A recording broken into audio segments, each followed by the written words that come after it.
Hello everyone. Everyone is listening to stories on September Reads channel.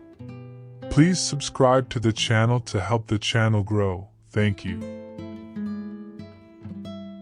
The Adventures of Tom Sawyer. Chapter 12 and 13. One of the reasons why Tom's mind had drifted away from its secret troubles was that it had found a new and weighty matter to interest itself about. Becky Thatcher had stopped coming to school. Tom had struggled with his pride a few days, and tried to whistle her down the wind, but failed. He began to find himself hanging around her father's house, nights, and feeling very miserable. She was ill. What if she should die? There was distraction in the thought. He no longer took an interest in war, nor even in piracy. The charm of life was gone. There was nothing but dreariness left. He put his hoop away, and his bat. There was no joy in them any more. His aunt was concerned. She began to try all manner of remedies on him. She was one of those people who are infatuated with patent medicines and all new-fangled methods of producing health or mending it. She was an inveterate experimenter in these things. When something fresh in this line came out, she was in a fever, right away, to try it, not on herself, for she was never ailing, but on anybody else that came handy. She was a subscriber for all the health periodicals and phrenological frauds, and the solemn ignorance they were inflated with was breath to her nostrils. All the rot they contained about ventilation, and how to go to bed, and how to get up, and what to eat, and what to drink, and how much exercise to take, and what frame of mind to keep oneself in, and what sort of clothing to wear, was all gospel to her. And she never observed that her health journals of the current month customarily upset everything they had recommended the month before. She was as simple-hearted and honest as the day was long, and so she was an easy victim. She gathered together her quack periodicals and her quack medicines, and thus armed with death, went about on her pale horse, metaphorically speaking, with hell following after. But she never suspected that she was not an angel of healing and the balm of Gilead in disguise to the suffering neighbors. The water treatment was new, now, and Tom's low condition was a windfall to her. She had him out at daylight every morning, stood him up in the woodshed and drowned him with a deluge of cold water. Then she scrubbed him down with a towel like a file, and so brought him to. Then she rolled him up in a wet sheet, and put him away under blankets till she sweated his soul clean, and the yellow stains of it came through his pores, as Tom said. Yet notwithstanding all this, the boy grew more and more melancholy and pale and dejected. She added hot baths, sitz baths, shower baths, and plunges. The boy remained as dismal as a hearse. She began to assist the water with a slim oatmeal diet and blister plasters. She calculated his capacity as she would a jug's, and filled him up every day with quack cure-alls. Tom had become indifferent to persecution by this time. This phase filled the old lady's heart with consternation. This indifference must be broken up at any cost. Now she heard of painkiller for the first time. She ordered a lot at once. She tasted it, and was filled with gratitude. It was simply fire in a liquid form. She dropped the water treatment, and everything else, and pinned her faith to painkiller. She gave Tom a teaspoonful and watched with the deepest anxiety for the result. Her troubles were instantly at rest, her soul at peace again, for the indifference was broken up. The boy could not have shown a wilder, heartier interest if she had built a fire under him. Tom felt that it was time to wake up. This sort of life might be romantic enough, in his blighted condition, but it was getting to have too little sentiment and too much distracting variety about it. So he thought over various plans for relief, and finally hit upon that of professing to be fond of painkiller.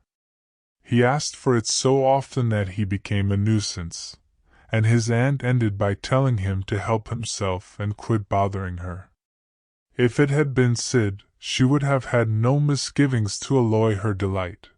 But since it was Tom, she watched the bottle clandestinely.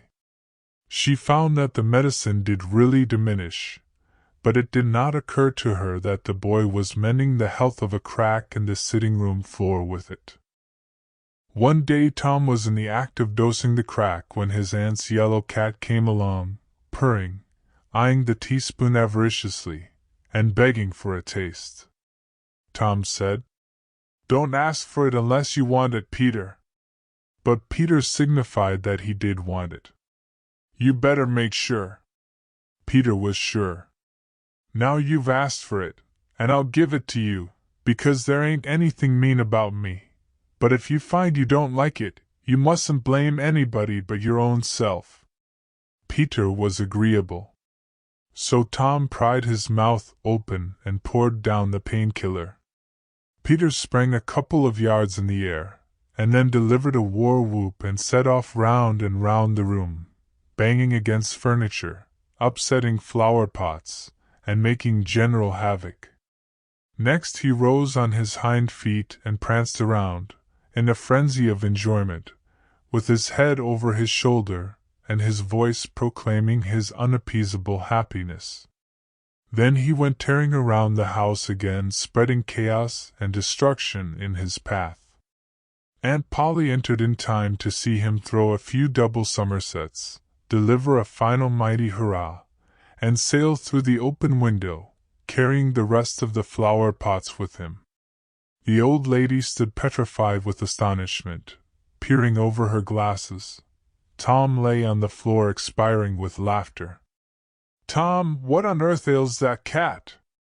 "I don't know, Aunt," gasped the boy. "Why, I never see anything like it. What did make him act so?" "'Deed I don't know, Aunt Polly. Cats always act so when they're having a good time." "They do they?" There was something in the tone that made Tom apprehensive. "Yes'm. That is, I believe they do." "You do?" "Yes'm." The old lady was bending down, Tom watching, with interest emphasized by anxiety. Too late he divined her drift. The handle of the telltale teaspoon was visible under the bed valance. Aunt Polly took it, held it up. Tom winced and dropped his eyes. Aunt Polly raised him by the usual handle his ear and cracked his head soundly with her thimble. "Now, sir, what did you want to treat that poor dumb beast so for?" "I done it out of pity for him because he hadn't any aunt." "Hadn't any aunt? You numbskull! What has that got to do with it?" "Heaps. Because if he'd had one she'd a burned him out herself. She'd a roasted his bowels out of him thout any more feeling than if he was a human." Aunt Polly felt a sudden pang of remorse. This was putting the thing in a new light.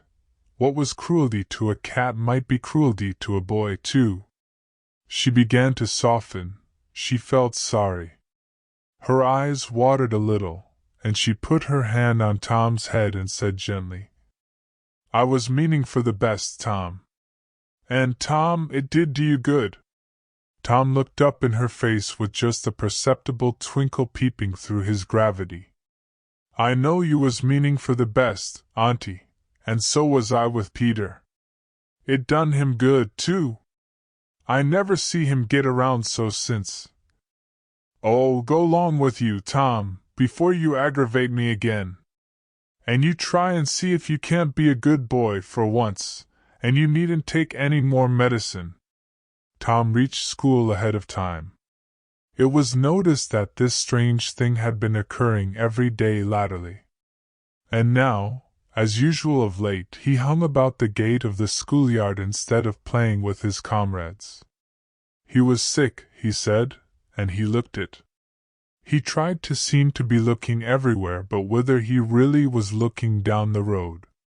Presently Jeff Thatcher hove in sight, and Tom's face lighted. He gazed a moment, and then turned sorrowfully away. When Jeff arrived, Tom accosted him, and led up, warily to opportunities for remark about Becky, but the giddy lad never could see the bait. Tom watched and watched, hoping whenever a frisking frock came in sight, and hating the owner of it as soon as he saw she was not the right one. At last frock ceased to appear, and he dropped hopelessly into the dumps. He entered the empty schoolhouse and sat down to suffer. Then one more frock passed in at the gate, and Tom's heart gave a great bound. The next instant he was out, and going on, like an Indian, yelling, laughing, chasing boys, jumping over the fence at risk of life and limb, throwing handsprings, standing on his head, doing all the heroic things he could conceive of, and keeping a furtive eye out, all the while, to see if Becky Thatcher was noticing. But she seemed to be unconscious of it all. She never looked. Could it be possible that she was not aware that he was there? He carried his exploits to her immediate vicinity, came war-whooping around, snatched a boy's cap, hurled it to the roof of the schoolhouse, broke through a group of boys, tumbling them in every direction, and fell sprawling, himself, under Becky's nose, almost upsetting her, and she turned, with her nose in the air, and he heard her say, "Nemef. Some people think they're mighty smart, always showing off." Tom's cheeks burned. He gathered himself up and sneaked off, crushed and crestfallen. Tom's mind was made up now. He was gloomy and desperate. He was a forsaken, friendless boy, he said. Nobody loved him. When they found out what they had driven him to, perhaps they would be sorry. He had tried to do right and get along, but they would not let him. Since nothing would do them but to be rid of him, let it be so, and let them blame him for the consequences. Why shouldn't they? What right had the friendless to complain? Yes, they had forced him to it at last. He would lead a life of crime. There was no choice. By this time he was far down Meadow Lane, and the bell for school to take up tinkled faintly upon his ear. He sobbed, now, to think he should never hear that old familiar sound any more. It was very hard, but it was forced on him. Since he was driven out into the cold world, he must submit, but he forgave them. Then the sobs came thick and fast. Just at this point he met his soul's sworn comrade, Joe Harper, hard-eyed, and with evidently a great and dismal purpose in his heart. Plainly here were two souls with but a single thought. Tom, wiping his eyes with his sleeve, began to blubber out something about a resolution to escape from hard usage and lack of sympathy at home by roaming abroad into the great world never to return, and ended by hoping that Joe would not forget him.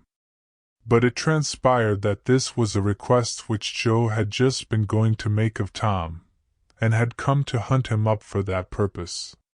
His mother had whipped him for drinking some cream which he had never tasted and knew nothing about. It was plain that she was tired of him and wished him to go. If she felt that way, there was nothing for him to do but succumb. He hoped she would be happy, and never regret having driven her poor boy out into the unfeeling world to suffer and die. As the two boys walked sorrowing along, they made a new compact to stand by each other, and be brothers and never separate till death relieved them of their troubles. Then they began to lay their plans. Joe was for being a hermit, and living on crusts in a remote cave, and dying, some time, of cold and want and grief. But after listening to Tom, He conceded that there were some conspicuous advantages about a life of crime, and so he consented to be a pirate. 3 miles below St. Petersburg, at a point where the Mississippi River was a trifle over a mile wide, there was a long, narrow, wooded island, with a shallow bar at the head of it, and this offered well as a rendezvous. It was not inhabited. It lay far over toward the further shore, abreast a dense and almost wholly unpeopled forest. So Jackson's Island was chosen. Who were to be the subjects of their piracies was a matter that did not occur to them. Then they hunted up Huckleberry Finn, and he joined them promptly, for all careers were one to him. He was indifferent. They presently separated to meet at a lonely spot on the river bank 2 miles above the village at the favorite hour, which was midnight. There was a small log raft there which they meant to capture. Each would bring hooks and lines, and such provision as he could steal in the most dark and mysterious way as became outlaws. And before the afternoon was done, they had all managed to enjoy the sweet glory of spreading the fact that pretty soon the town would hear something. All who got this vague hint were cautioned to be mum and wait. About midnight Tom arrived with a boiled ham and a few trifles, and stopped in a dense undergrowth on a small bluff overlooking the meeting place. It was starlight, and very still. The mighty river lay like an ocean at rest. Tom listened a moment, but no sound disturbed the quiet. Then he gave a low, distinct whistle. It was answered from under the bluff. Tom whistled twice more. These signals were answered in the same way. Then a guarded voice said, "Who goes there?" "Tom Sawyer, the Black Avenger of the Spanish Main." "Name your names." "Huck Finn the Red-Handed, and Joe Harper the Terror of the Seas." Tom had furnished these titles from his favorite literature. "'Tis well. Give the countersign." 2 hoarse whispers delivered the same awful words simultaneously to the brooding night. "Blood!" Then Tom tumbled his ham over the bluff and let himself down after it, tearing both skin and clothes to some extent in the effort. There was an easy, comfortable path along the shore under the bluff, but it lacked the advantages of difficulty and danger so valued by a pirate.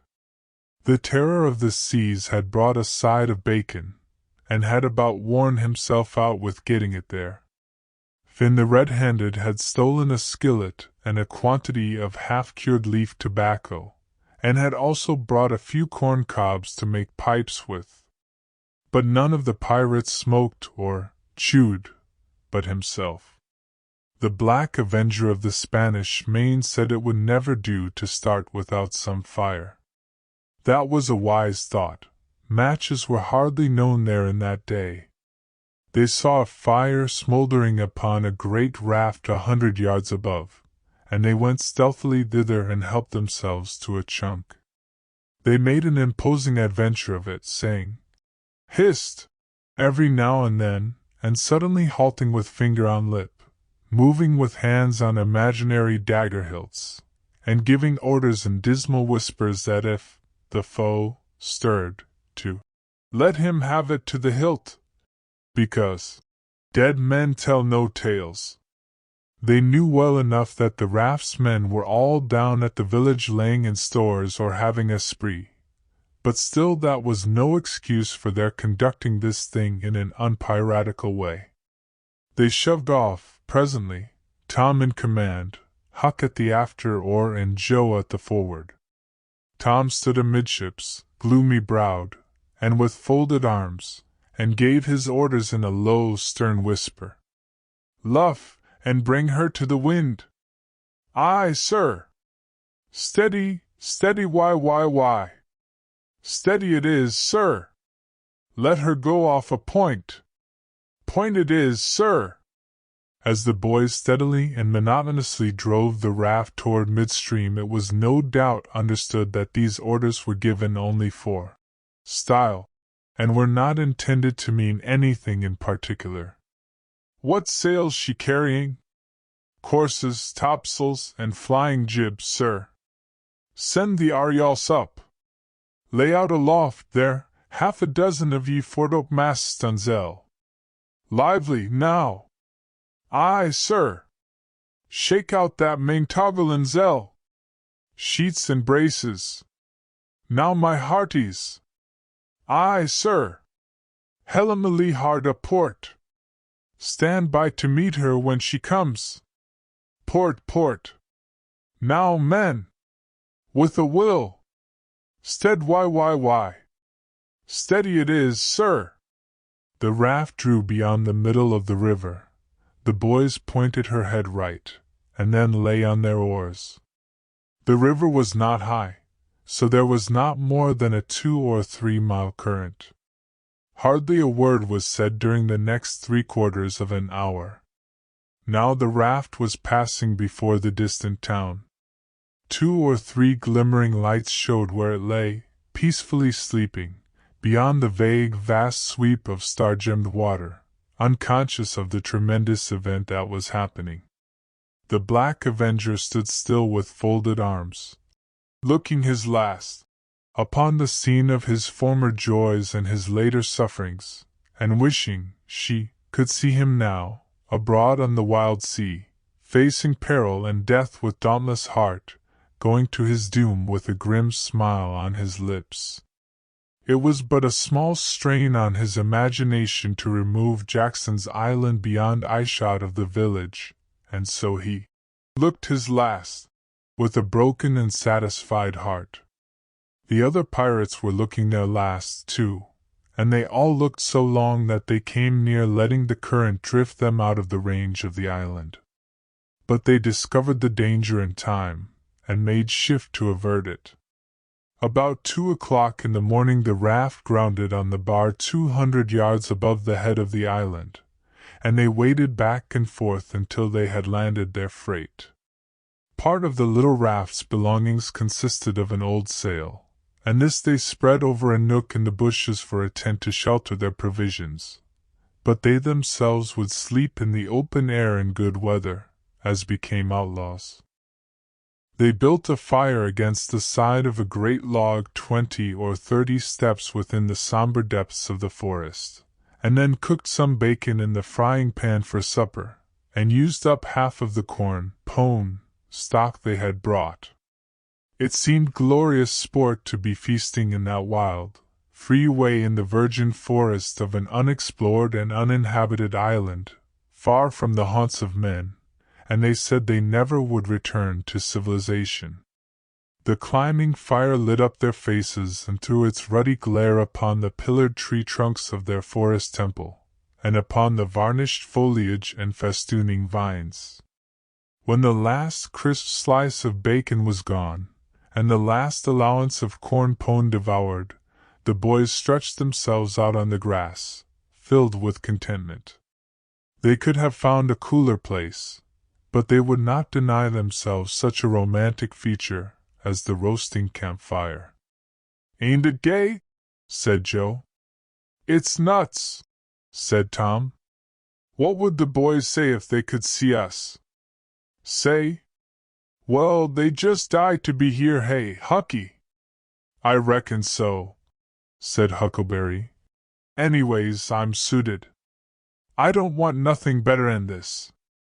I don't ever get enough to eat, Janelle, and here they can't come and pick at a feller and bullyrag him so. It's just a life for me," said Tom. "You don't have to get up mornings, and you don't have to go to school and wash, and all that blamed foolishness. You see, a pirate don't have to do anything, Joe, when he's ashore, but a hermit he has to be praying considerable, and then he don't have any fun, anyway, all by himself that way." "Oh yes, that's so," said Joe, "but I hadn't thought much about it, you know. I'd a good deal rather be a pirate, now that I've tried it." "You see," said Tom, "people don't go much on hermits, nowadays, like they used to in old times. but a pirate's always respected. And a hermit's got to sleep on the hardest place he can find, and put sackcloth and ashes on his head, and stand out in the rain and— "What does he put sackcloth and ashes on his head for?" inquired Huck. "I dunno. But they've got to do it. Hermits always do. You'd have to do that if you was a hermit." "Derned if I would," said Huck. "Well, what would you do?" "I dunno. But I wouldn't do that." "Why, Huck, you'd have to. How'd you get around it?" "Why, I just wouldn't stand it. I'd run away." "Run away?" "Well, you would be a nice old slouch of a hermit. You'd be a disgrace." The red-handed made no response, being better employed. He had finished gouging out a cob, and now he fitted a weed stem to it, loaded it with tobacco, and was pressing a coal to the charge and blowing a cloud of fragrant smoke. He was in the full bloom of luxurious contentment. The other pirates envied him this majestic vice, and secretly resolved to acquire it shortly. Presently Huck said, "What does pirates have to do?" Tom said, "Oh, they have just a bully time. Take ships and burn them, and get the money and bury it in awful places in their island where there's ghosts and things to watch it, and kill everybody in the ships, make 'em walk a plank. And they carry the women to the island," said Joe. "They don't kill the women." "No," assented Tom. "They don't kill the women, they're too noble. And the women's always beautiful, too. And don't they wear the bulliest clothes?" "Oh no. All gold and silver and diamonds," said Joe with enthusiasm. "Who?" said Huck. "Why, the pirates." Huck scanned his own clothing forlornly.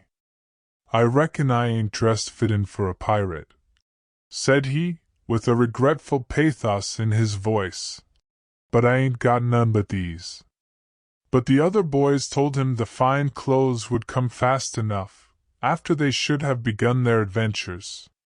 They made him understand that his poor rags would do to begin with, though it was customary for wealthy pirates to start with a proper wardrobe. Gradually their talk died out, and drowsiness began to steal upon the eyelids of the little waifs. The pipe dropped from the fingers of the red-handed, and he slept the sleep of the conscience-free and the weary. The terror of the seas and the black avenger of the Spanish Main had more difficulty in getting to sleep. They said their prayers inwardly, and lying down, since there was nobody there with authority to make them kneel and recite aloud. In truth, they had a mind not to say them at all, but they were afraid to proceed to such lengths as that, lest they might call down a sudden and special thunderbolt from heaven. Then at once they reached and hovered upon the imminent verge of sleep, but an intruder came. Now, that would not down. It was conscience. They began to feel a vague fear that they had been doing wrong to run away, and next they thought of the stolen meat, and then the real torture came. They tried to argue it away by reminding conscience that they had purloined sweetmeats and apples scores of times. But conscience was not to be appeased by such thin plausibilities. It seemed to them, in the end, that there was no getting around the stubborn fact that taking sweetmeats was only hooking, while taking bacon and hams and such valuables was plain simple stealing, and there was a command against that in the Bible. So they inwardly resolved that so long as they remained in the business, their piracies should not again be sullied with the crime of stealing. Then conscience granted a truce, and these curiously inconsistent pirates fell peacefully to sleep.